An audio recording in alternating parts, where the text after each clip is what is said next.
Sir నాకు తెలిసినటువంటి సంక్రాంతి నాకే కాదు, ఈ రాష్ట్రంలో తెలుగు రాష్ట్రాల్లో అందరికీ తెలిసినటువంటి విషయం ఏంటి అని అంటే, సాంప్రదాయంగా కుటుంబం అందరి మధ్య రైతన్న పండగ, లేకపోతే మనం అందరం కలిసి హ్యాపీగా సెలబ్రేట్ చేసుకున్నటువంటి పండగ సంక్రాంతి.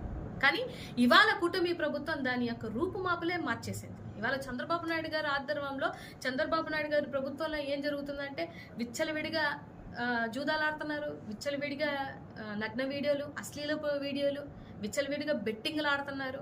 నాకు తెలిసి మొన్న సంక్రాంతి ఎంత భ్రష్టుగా చేశారు అని అంటే, ఒక్కొక్క నియోజకవర్గంలో 1-2 కోట్లు అంటే ఓవరాల్గా అన్ని నియోజకవర్గాలు కలిపితే 1000 కోట్లు దందాలు చేసుకున్నారు, దోపిడీలు చేసుకున్నారు. సో అసలు జగన్మోహన్ రెడ్డి గారు గత ప్రభుత్వంలో ఉన్నప్పుడు ఎంత చక్కగా ఆయన డైరెక్ట్ బెనిఫిషియర్స్ డబ్బులు అకౌంట్లలో పడిన తర్వాత అందరూ ఉమ్మడి కుటుంబాలుగా కూర్చొని సాంప్రదాయంగా చేసుకున్నటువంటి పండగని ఇవాళ వీళ్ళు కూటమిలోకి వచ్చిన తర్వాత ఎంత భ్రష్టు పట్టించారనేది రాష్ట్రంలో అందరికీ తెలుసు.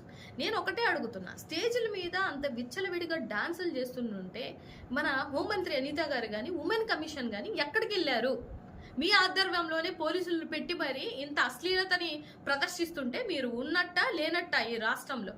ఒకసారి ఆలోచించుకొని మీ పదవులకు న్యాయం చేస్తే న్యాయం చేయండి, లేకపోతే రాజీనామాలు చేయండి. లేదు అని అంటే రాబో రోజులలో మీరు చేస్తున్నటువంటి దౌర్భాగ్యానికి ప్రజలే మీకు కొత్త పండగ చూపిస్తారు. అది దగ్గర పడింది.